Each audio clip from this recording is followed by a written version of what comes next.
അപ്പോൾ ഇങ്ങനെ പല രീതിയിലുള്ള ബന്ധങ്ങൾ എനിക്ക് സിനിമയുമായി ഉണ്ടായിട്ടുണ്ട്. അതിൽ വളരെ പ്രധാനപ്പെട്ട ഒന്ന് ആലപ്പി വിൻസെൻ്റ് എന്ന ചലച്ചിത്രകാരനുമായി ഉണ്ടായ അടുപ്പമാണ്. ആലപ്പി വിൻസെൻ്റ് മലയാളത്തിലെ ആദ്യത്തെ ശബ്ദ സിനിമയുടെ കാരണക്കാരിൽ ഒരാളായ വ്യക്തിയാണ്. ബാലൻ എന്നാണ് ആ സിനിമയുടെ പേര്. ആലപ്പി വിൻസെൻ്റ് ഇല്ലായിരുന്നുവെങ്കിൽ ആ സിനിമ പുറത്തു വരില്ലായിരുന്നു. ബാലൻ ആണ് മലയാളത്തിലെ ആദ്യത്തെ ശബ്ദിക്കുന്ന സിനിമ. അതിനു മുമ്പ് ശബ്ദമുണ്ടായിരുന്നില്ല. മദ്രാസിൽ തൊഴിൽ തേടി എത്തിയ വിൻസെൻ്റ് എന്ന ചെറുപ്പക്കാരൻ യാദൃശ്ചികമായി കോയമ്പത്തൂരല്ല സേലത്ത് മോഡേൺ തിയേറ്റേഴ്സിൽ ചെന്ന് വിട്ടു.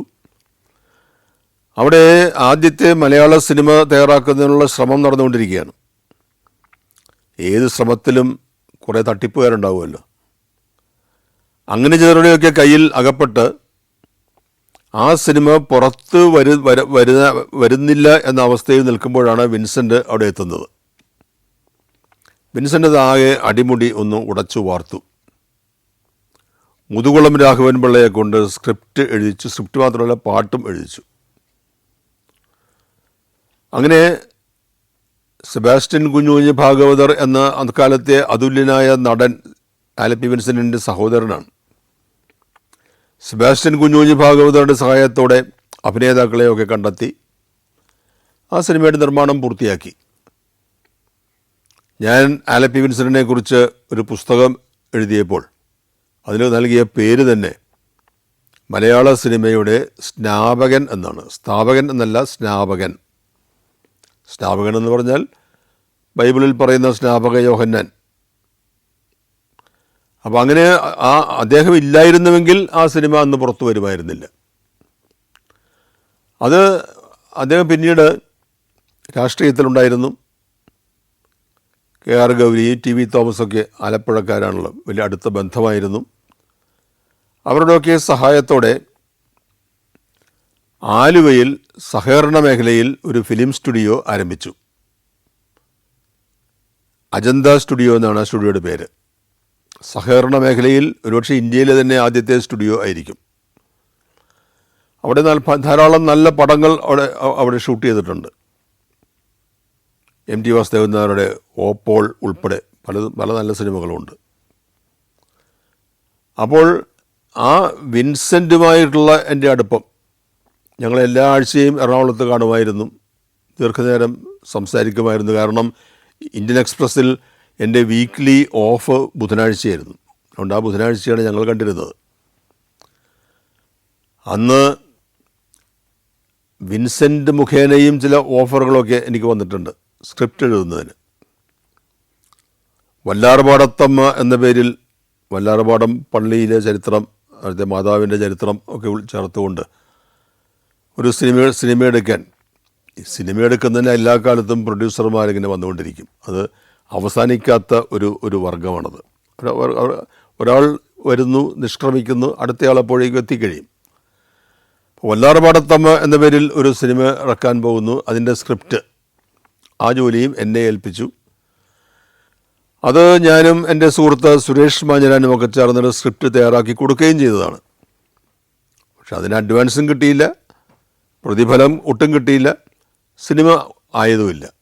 അപ്പോഴേക്കും നിർമ്മാതാക്കൾ സ്ഥലം വിട്ടു.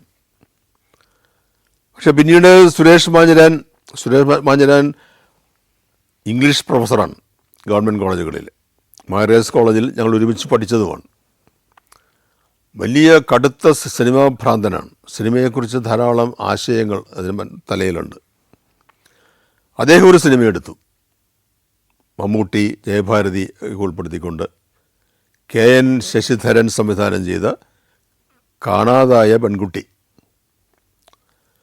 കാണാതായ പെൺകുട്ടിയിൽ സംഗീതം ജെറി അമൽദേവ്. കാരണം സുരേഷ് മാഞ്ഞരാൻ്റെ ഒരു ആരാധകനാണ് സുരേഷ് മാഞ്ഞരാൻ, ജെറിയുടെ. പക്ഷെ ആ സിനിമയിൽ ഒരു പാട്ട്, ഒരു വിനോദയാത്ര പോകുന്ന കുട്ടികൾക്ക് വേണ്ടി ബസ്സിലിരുന്ന് പാടുന്നതിനുള്ള ഒരു പാട്ട്, ആ പാട്ട് സുരേഷ് മാഞ്ഞരാൻ്റെ നിർദ്ദേശമനുസരിച്ച് ഞാനാണ് എഴുതിയത്. അപ്പോൾ എന്നെ സംബന്ധിച്ച് ഒറ്റപ്പാട്ട് മാത്രം സിനിമയ്ക്ക് വേണ്ടി എഴുതിയവരുടെ ഒരു ലിസ്റ്റ് എടുത്താൽ അതിൽ ഞാനുണ്ടാവും. അതല്ലാതെ ഒരു സാർത്ഥകമായ സഫലമായ സിനിമാ ബന്ധം ഞാൻ അതിനുവേണ്ടി ശ്രമിച്ചിട്ടുമില്ല, അതുണ്ടായിട്ടുമില്ല. കാരണം എൻ്റെ മനസ്സ് നിറയെ ഞാൻ പത്രപ്രവർത്തകനാകാൻ വേണ്ടി ജനിച്ച ആൾ എന്നുള്ള ഒരു ചിന്തയായിരുന്നു. അവസരങ്ങൾ പലതും വന്നു, അത് പൂർണ്ണമായും പ്രയോജനപ്പെടുത്താൻ കഴിഞ്ഞിട്ടില്ല. അതിൽ നിരാശയുണ്ടോ എന്ന് ചോദിച്ചാൽ ഇപ്പോൾ എന്ത് എന്ന് ഉത്തരം പറയാൻ കഴിയാത്ത അവസ്ഥയിലാണ് ഞാൻ നിൽക്കുന്നതും. മദ്രാസിൽ മാസ്റ്റർ ശേഷാദ്രിയും തിരുവനന്തപുരത്ത് എസ് കെ അനന്തരാമനും പറഞ്ഞതനുസരിച്ചുള്ള ആ കാത്തിരിപ്പ് ഒടുവിൽ അത് സഫലമായി. ഇന്ത്യൻ എക്സ്പ്രസ് പ്രസിദ്ധീകരണം തുടങ്ങുന്നതിനുള്ള തടസ്സങ്ങളൊക്കെ മാറി കൊച്ചിയിൽ നിന്ന് എൻ്റെ കേരള എഡിഷൻ ആരംഭിക്കുകയാണ്. ഞാൻ അവിടെ ആ ജോലിയിൽ പ്രവേശിച്ചത് വലിയ പ്രതീക്ഷയോടെയായിരുന്നു സ്വാഭാവികമായും. കാരണം ഞാൻ ഏറ്റവും ഇഷ്ടപ്പെടുന്നൊരു പത്രം, ആ പത്രത്തിൽ ജോലി ചെയ്യുന്നതിനുള്ള അവസരം കിട്ടിയിരിക്കുന്നു. പക്ഷെ കാര്യങ്ങളങ്ങനെ എപ്പോഴും വളരെ സുഗമമായി മുന്നോട്ട് പോകണമെന്നില്ലല്ലോ. 1973 ആണ് ഞാൻ ആ പത്രത്തിൽ ജോലിയിൽ പ്രവേശിക്കുന്നത്. അത് രാഷ്ട്രീയമായി വലിയ കാര്യങ്ങളൊക്കെ സംഭവിച്ചുകൊണ്ടിരിക്കുന്നൊരു കാലമാണ്. ഇന്ത്യൻ എക്സ്പ്രസ് പത്രം അന്നത്തെ പ്രധാനമന്ത്രി ഇന്ദിരാഗാന്ധിക്കെതിരെ ഒരു നിലപാട് സ്വീകരിക്കുകയും ആ നിലപാടിൻ്റെ അടിസ്ഥാനത്തിൽ പത്രത്തിന് വലിയ തോതിലുള്ള പ്രയാസങ്ങൾ അനുഭവിക്കുകയും ചെയ്യേണ്ടി വന്ന കാലമാണ്. 73 കഴിഞ്ഞ് 2 വർഷമായപ്പോൾ അടിയന്തരാവസ്ഥയായി, സെൻസർഷിപ്പിൻ്റെ കാലമായി. സ്വതന്ത്രമായി ഒന്നും റിപ്പോർട്ട് ചെയ്യാൻ കഴിയില്ല, ഒന്നും ചെയ്യാൻ കഴിയാത്ത അവസ്ഥ. പത്രപ്രവർത്തനം എന്നതുകൊണ്ട് നമ്മൾ എന്താണോ ഉദ്ദേശിക്കുന്നത് അതൊന്നും ചെയ്യാൻ കഴിയാത്ത അവസ്ഥ. അതിഭീകരമായ അവസ്ഥയാണ്. നമ്മുടെ ജനാധിപത്യത്തിൻ്റെ ചരിത്രത്തിൽ അങ്ങനെ ഒന്ന് അതിന് മുൻപോ അതിന് ശേഷമോ ഉണ്ടായിട്ടില്ല. അപ്പോൾ അങ്ങനെ നടക്കുമ്പോൾ ഞാൻ തിരുവനന്തപുരത്താണ്. തിരുവനന്തപുരത്തെ ആ കാലം അത് ഒരു അനുഭവം തന്നെയായിരുന്നു. നിയമസഭാ റിപ്പോർട്ടറായി ഞാൻ റിപ്പോർട്ട് ചെയ്യാൻ പോകുമായിരുന്നു. KR ചുമ്മാർ, വിജയരാഘവൻ, KG പരമേശ്വരൻ നായർ തുടങ്ങിയ പ്രഗത്ഭരായ റിപ്പോർട്ടർമാരൊക്കെ അന്ന് തിരുവനന്തപുരത്ത് നിയമസഭയിൽ ഉണ്ടായിരുന്നു. മുഖ്യമന്ത്രി അച്യുതമേനോനാണ്, അദ്ദേഹത്തിൻ്റെ പത്രസമ്മേളനങ്ങൾ അങ്ങനെയൊക്കെ ഒരു സജീവമായി പോയിക്കൊണ്ടിരുന്ന ഒരു കാലത്താണ് പൊടുന്നനെ അടിയന്തരാവസ്ഥ പ്രഖ്യാപനമുണ്ടാകുന്നത്. അടിയന്തരാവസ്ഥ പ്രഖ്യാപിക്കപ്പെട്ടതിന് ശേഷമുള്ള കാലം അതൊരു തരം തമാശയായി കൂടി കാണേണ്ടി വരും. ഇല്ലാത്ത വാർത്തകൾ ഉണ്ടാക്കിയ, സർക്കാരിനെ അലോസരപ്പെടുത്താത്ത രീതിയിൽ ഇല്ലാത്ത സംഭവങ്ങളെ വാർത്തകളാക്കി റിപ്പോർട്ട് ചെയ്യേണ്ടി വരുന്ന ഒരു ഗതികേടിലായിരുന്നു ഞങ്ങൾ. അക്കാലത്താണ് ഒരു വിചിത്ര ജീവിയെ ആറ്റിങ്ങലിനടുത്ത് നിന്ന് കണ്ടെത്തി എന്നൊരു വാർത്ത വരുന്നത്. ഞങ്ങളൊക്കെ തിരുവനന്തപുരത്ത് നിന്ന് അവിടെ എത്തി ആ ജീവിയെ കാണാനും റിപ്പോർട്ട് ചെയ്യാനും മത്സരിക്കുകയായിരുന്നു. കുറേ കാലം കഴിഞ്ഞപ്പോൾ ആരോ പറഞ്ഞു അതൊരു വിചിത്ര ജീവിയൊന്നുമല്ല, ഉറുമ്പ് തീനി എന്നറിയപ്പെടുന്ന ഒരു ജീവി, അതിനെക്കുറിച്ച് വലിപ്പം കൂടുതലുണ്ട് എന്നേ ഉള്ളൂ. അപ്പോൾ ഇത്തരം എന്ത് കാര്യം ആര് പറഞ്ഞാലും അതെല്ലാം വാർത്തയാക്കിയിരുന്ന ഇതുപോലെയുള്ള വാർത്തകൾ സർക്കാരിന് ഒരു ഉപദ്രവം ഉണ്ടാകാൻ പാടില്ല. അടിയന്തരാവസ്ഥയിൽ അങ്ങനെ പ്രയോജനരഹിതമായി നാളുകൾ തള്ളി നീക്കുമ്പോഴാണ് ഞാൻ ആവശ്യപ്പെട്ടതനുസരിച്ച് എനിക്ക് കൊച്ചിയിലേക്ക് തന്നെ ഒരു ട്രാൻസ്ഫർ തന്നത്. കൊച്ചിയിലെത്തിയപ്പോൾ ഇന്ത്യൻ എക്സ്പ്രസ് എംപ്ലോയീസ് യൂണിയൻ്റെ പ്രസിഡന്റ് സ്ഥാനം ആണ് എന്നെ കാത്തിരുന്നത്. എനിക്ക് സ്വീകരിക്കേണ്ടി വന്നു. അടിയന്തരാവസ്ഥ വന്നപ്പോൾ സർക്കാരിൻ്റെ ഭാഗത്തു നിന്ന് തന്നെ ചില സമ്മർദ്ദങ്ങളൊക്കെ എൻ്റെ നേർക്കുണ്ടായി. എൻ്റെ കൂടെ കോളേജിൽ പഠിച്ചിരുന്ന ഒരു പോലീസ് ഓഫീസർ വഴിയായിരുന്നു ആ നിർദ്ദേശം വന്നത്. നിർദ്ദേശം വളരെ ലളിതമാണ്. ഇന്ത്യൻ എക്സ്പ്രസ് എംപ്ലോയീസ് യൂണിയൻ്റെ പ്രസിഡന്റ് എന്ന നിലയ്ക്ക് തൊഴിലാളികൾക്ക് ഉണ്ടായിരിക്കുന്ന ഒരു അരക്ഷിതാവസ്ഥ അത് പ്രയോജനപ്പെടുത്തി ഒരു സമരം സംഘടിപ്പിക്കുക, പത്രത്തിൻ്റെ പ്രസിദ്ധീകരണം അവസാനിപ്പിക്കുക. അങ്ങനെ ചെയ്താൽ പത്രം അത് സർക്കാർ ഏറ്റെടുത്ത് ഒരു പ്രധാനപ്പെട്ട പദവി എനിക്ക് തരും എന്നുകൂടി പറയാൻ ആ ഉദ്യോഗസ്ഥൻ മടിച്ചില്ല. അന്ന് ഞങ്ങളുടെ എഡിറ്റർ കെ ശിവറാം ആയിരുന്നു. ശിവറാമിനെ കുറേ കൂടി നമ്മൾ അറിയുന്നത് പ്രൊഫസർ ഭാഗ്യനാഥ് എന്ന മാന്ത്രികൻ്റെ സഹോദരൻ എന്ന നിലയ്ക്ക് കൂടിയാണ്. പക്ഷേ പലതരത്തിലുള്ള പ്രതിസന്ധികളുണ്ടായെങ്കിലും ഞങ്ങൾ ഈ വക കെണികളിലൊന്നും വീണില്ല. ശമ്പളം കിട്ടുന്നില്ല, പത്രം സെൻസറുടെ അനുവാദത്തോടെ എപ്പോൾ അച്ചടിക്കാൻ കഴിയും എന്ന് പറയാൻ കഴിയില്ല. ഈ വൈതരണികളെയെല്ലാം അതിജീവിച്ചുകൊണ്ട് ഞങ്ങൾ ആത്മബലം കൊണ്ട് മാത്രം പിടിച്ചു നിന്നു. Vietnam, France, Belgium, Netherlands, Mexico, Greece. സഞ്ചാരം വോളിയം നമ്പർ 18. ഫുൾ HD-യിലുള്ള ഈ അപൂർവ ദൃശ്യയാത്രാ വിവരണ ശേഖരം സ്വന്തമാക്കാൻ സഞ്ചാരം എന്ന് SMS ചെയ്യൂ. ഫോൺ 9995 444 222. ഒടുവിൽ അടിയന്തരാവസ്ഥ കഴിഞ്ഞു. അടിയന്തരാവസ്ഥ കഴിഞ്ഞപ്പോൾ പത്രത്തിന് നല്ല കാലമായി. പത്രത്തിന് നല്ല കാലം വന്നപ്പോൾ മുതലാളി തൊഴിലാളികളെ മറന്നു. അപ്പോൾ ഞങ്ങൾക്ക് സമരരംഗത്തേക്ക് സ്വാഭാവികമായും വരേണ്ടി വന്നു. സമരങ്ങളുണ്ടായി. ആ സമരങ്ങളുടെ ആത്യന്തിക ഫലം, കാരണം നിയമത്തിൻ്റെ പിൻബലം എപ്പോഴും തൊഴിൽ ഉടമയ്ക്ക് അനുകൂലമായിരിക്കും. അവിടെ കമ്പനി പൂട്ടി. കമ്പനി പൂട്ടിയാൽ പിന്നെ അത് തുറക്കുന്നതിനുള്ള സമ്മർദ്ദമാണ്. അതിന് കമ്പനി മുന്നോട്ട് വെച്ച നിർദ്ദേശങ്ങളിലൊന്ന് അനഭിമതരായ ഒരു 33 തൊഴിലാളികളെ രാജിക്കത്താണ്. കോമ്പൻസേഷൻ കൊടുക്കും. അതിന് തൊഴിലാളികൾ സമ്മതിച്ചു. ആ 33 രാജിക്കത്തുകളും ഞാൻ തന്നെ മാനേജരെ ഏൽപ്പിച്ചു. അതിനുശേഷം എൻ്റെ രാജിക്കത്ത് കൂടി ഞാൻ പ്രത്യേകമായി മാനേജറുടെ കയ്യിലേക്ക് കൊടുത്തു. അത് അദ്ദേഹം സ്വീകരിക്കാൻ വിസമ്മതിച്ചു. പക്ഷെ എനിക്ക് ആ സ്ഥാപനത്തിൽ വീണ്ടും തുടരാൻ താല്പര്യമില്ലാത്ത അവസ്ഥ വന്നു. നമ്മൾ എത്രയോ വമ്പിച്ച പ്രതീക്ഷകളോടെയാണ് സ്ഥാപനത്തിലേക്ക് ചെല്ലുന്നത്. ഒടുവിൽ ആ പ്രതീക്ഷകളെല്ലാം അസ്തമിച്ച് ഇറങ്ങിപ്പോരേണ്ടി വരുന്ന ഒരു സാഹചര്യം. അങ്ങനെ ആ തൊഴിൽ നഷ്ടപ്പെടുകയും ചെയ്തു. അപ്പോൾ അത് നമ്മുടെ ജീവിതത്തിലെ ഒരു ഘട്ടം അവിടെ അവസാനിക്കുകയാണ്. നമ്മൾ പലതും പ്രതീക്ഷിക്കുക, ആ പ്രതീക്ഷകൾക്കൊത്ത് ഉയർന്ന് ഒന്നും ചെയ്യാൻ കഴിയാതെ പോകുന്ന സാഹചര്യം ഉണ്ടാകുക. വാസ്തവത്തിൽ അടിയന്തരാവസ്ഥക്കാലത്ത് എനിക്കുണ്ടായിരുന്ന നേട്ടം സാധാരണഗതിയിൽ ചെയ്യാൻ പാടില്ലാത്തതാണെങ്കിലും ഞാൻ വിവാഹിതനായി എന്നുള്ളതാണ് വലിയൊരു നേട്ടം. ഹൈക്കോടതിയിൽ ഉദ്യോഗസ്ഥയായിരുന്ന ലിസമ്മ എൻ്റെ ഒരു സുഹൃത്ത് വഴി ആണ് പരിചയപ്പെട്ടത്. കുറച്ചു കാലമൊക്കെ ഞങ്ങൾ പരിചയക്കാരായി നടന്നു. അതിനുശേഷം വീട്ടുകാരുടെ അറിവോടെയും സമ്മതത്തോടെയും ആ വിവാഹം നടന്നു. 1976 എന്ന് പറയുമ്പോൾ അടിയന്തരാവസ്ഥയുടെ മൂർധന്യാവസ്ഥയാണ്. അത് വലിയൊരു റിസ്ക്കാണ് അന്നത് കല്യാണം എന്ന് പറയുന്നത്. പക്ഷെ അന്ന് അങ്ങനെ തോന്നി. തടസ്സങ്ങളൊന്നും ഉണ്ടായില്ല. അത് ചെയ്തു. അടിയന്തരാവസ്ഥയ്ക്ക് ശേഷവും വിവാഹബന്ധത്തിൽ കുഴപ്പമൊന്നും ഉണ്ടായില്ല. അത് സാധാരണഗതിയിൽ തന്നെ ജീവിതം മുന്നോട്ട് പോയി. പ്രേമവിവാഹമാണോ എന്നൊക്കെ പലരും എന്നോട് ചോദിക്കാറുണ്ട്. കാരണം ഭാര്യയുടെ വീട് കാസർഗോഡ് ആണ്. കാസർഗോഡ് എന്ന് പറഞ്ഞാൽ ഇന്നത്തെ പോലെയല്ല. കൊങ്കൺ റെയിൽവേ ഒന്നും വന്നിട്ടില്ല. ഒരു റെയിൽവേ ബർത്ത് റിസർവ് ചെയ്യണമെങ്കിൽ ഒരു 6-7 മാസം മുമ്പെങ്കിലും നമ്മൾ ശ്രമം ആരംഭിക്കണം.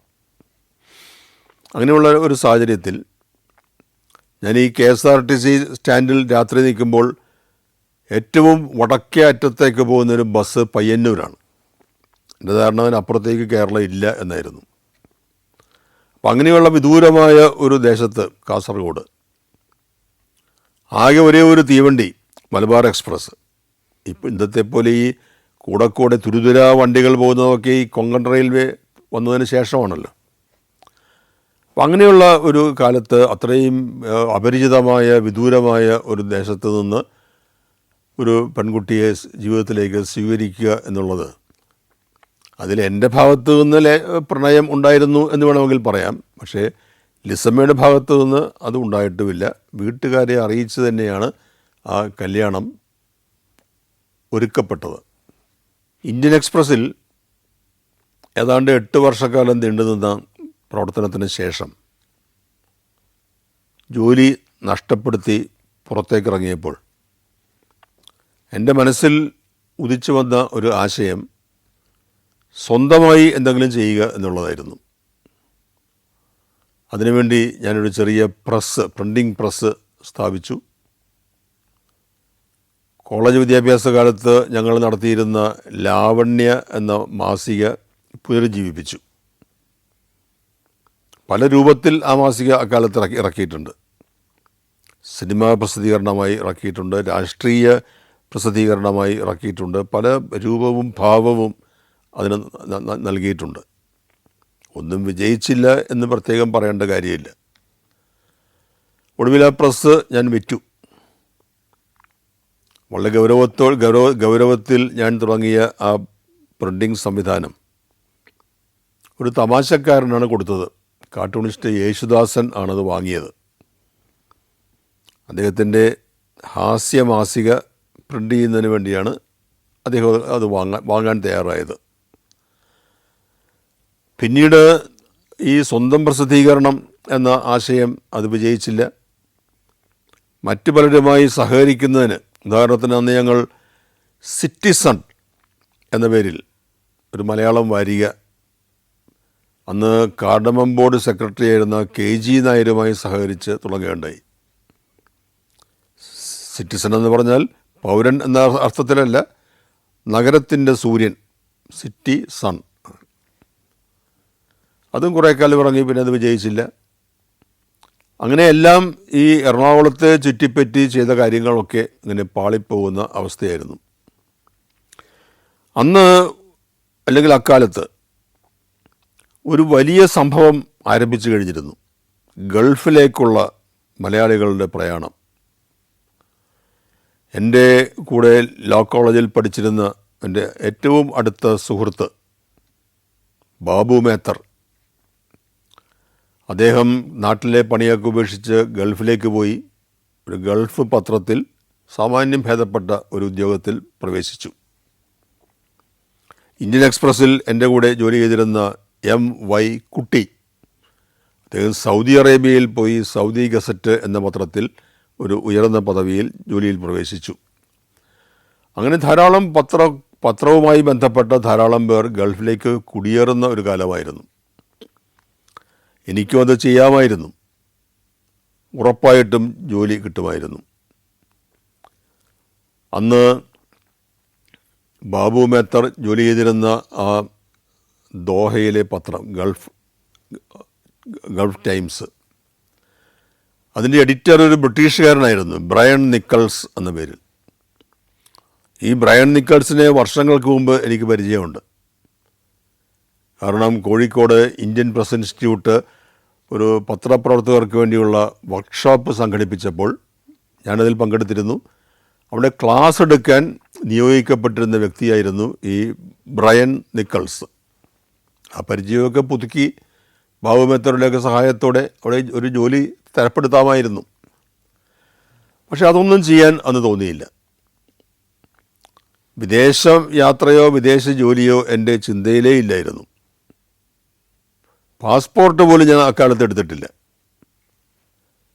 എന്നാൽ ഇന്ത്യയിൽ, നാട്ടിൽ തന്നെ ഏതെങ്കിലും പത്രം, ഇന്ത്യൻ എക്സ്പ്രസ് മാത്രമല്ലല്ലോ, ഒരു പത്രത്തിലും ഒരു ജോലിക്ക് വേണ്ടി പോകാൻ അന്ന് മനസ്സ് വന്നില്ല. അങ്ങനെ ഇരിക്കുമ്പോൾ ഒരു പ്രശ്നമുള്ളത് നമുക്കല്ല, വീട്ടുകാർക്കാണ്. ഭാര്യയാണ് എപ്പോഴും ഒരു ചോദ്യം കേൾക്കേണ്ടി വരുന്നത്, ഭർത്താവ് എന്ത് ചെയ്യുന്നു എന്നുള്ളത്. അതിന് കൃത്യമായ ഉത്തരമില്ല എന്നെനിക്കറിയാമായിരുന്നു. അതിന് ഉത്തരം നൽകുന്നതിനുള്ള ശ്രമത്തിൻ്റെ ഭാഗമായി ഞാൻ തിരിഞ്ഞത് കോടതിയിലേക്കാണ്. കാരണം എൻറോൾ ചെയ്ത് ഒരു സർട്ടിഫിക്കറ്റ് എൻ്റെ കയ്യിൽ ഉണ്ടല്ലോ, ഒരു നിയമബിരുദം എൻ്റെ കയ്യിലുണ്ടല്ലോ.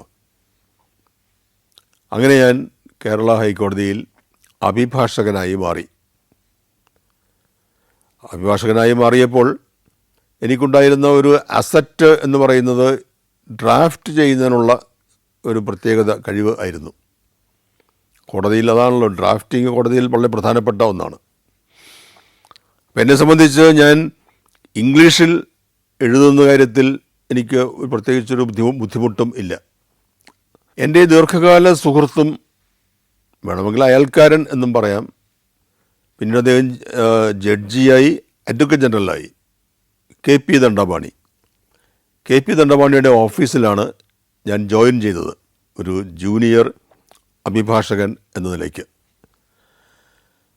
അവിടെ ഒരു നല്ല കാലം ആയിരുന്നു എന്ന് പറയുന്നത് ധാരാളം പെറ്റീഷനുകൾ ഡ്രാഫ്റ്റ് ചെയ്യുന്നതിന്, നിയമപരമായി നിലനിൽക്കാത്ത ഹർജികൾ പോലും നന്നായി ഡ്രാഫ്റ്റ് ചെയ്തതിൻ്റെ പേരിൽ ജഡ്ജിമാരെ സംപ്രീതരാക്കുകയും എന്തെങ്കിലുമൊക്കെ ഒരു ഓർഡർ അവർ നൽകുകയും ചെയ്യുന്ന സാഹചര്യം വരെ ഉണ്ടായിട്ടുണ്ട്.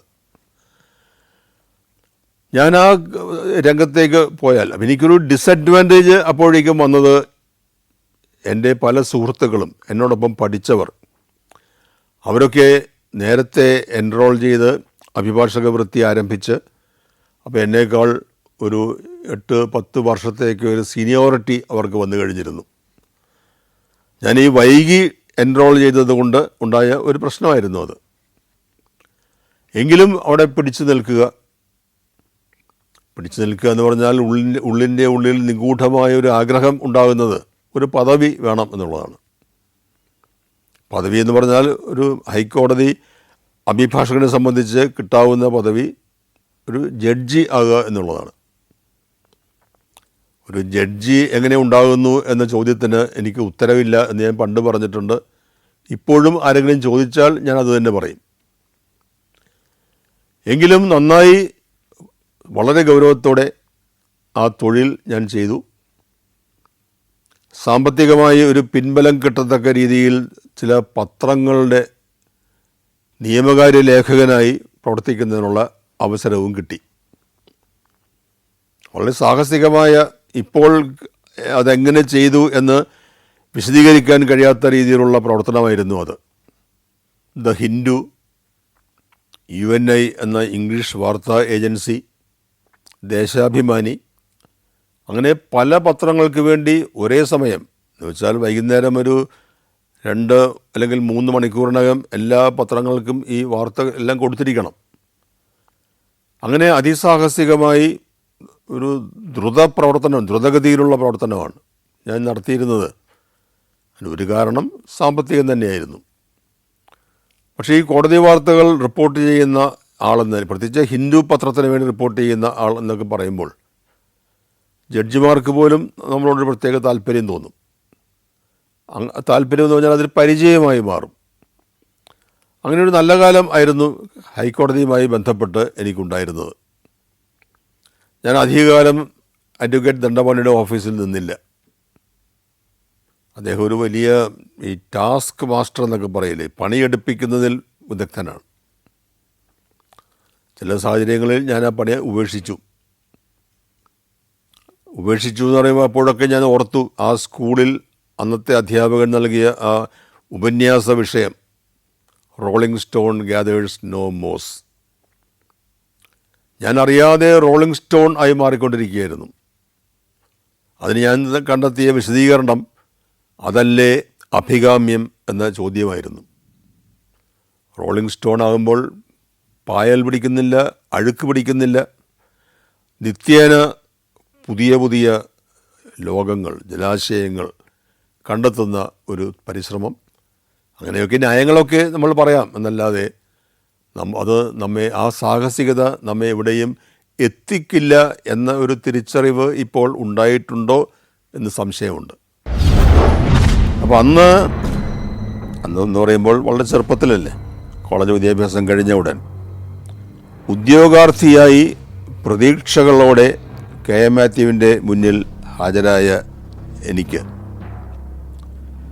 കാരണം, അല്ലെങ്കിൽ ഉത്തരവാദിത്തം ആരുടെയാണെങ്കിലും നിരാശയായിരുന്നു അനുഭവം. അതേ KM മാത്യു ഇപ്പോൾ കോടതിയുടെ ആ സാക്ഷികളെ വിസ്തരിക്കുന്ന കൂട്ടിൽ വന്നിരിക്കുകയാണ് എൻ്റെ ചോദ്യങ്ങൾക്ക് ഉത്തരം പറയുന്നതിന്. അപ്പോൾ കെ എം മാത്യുവിനെ ഏതെങ്കിലും രീതിയിൽ ഹർട്ട് ചെയ്യുന്ന അല്ലെങ്കിൽ പരിഹസിക്കുന്ന ചോദ്യങ്ങൾ എൻ്റെ ഭാഗത്ത് നിന്ന് ഉണ്ടാകുമെന്നായിരുന്നു എല്ലാവരുടെയും പ്രതീക്ഷ.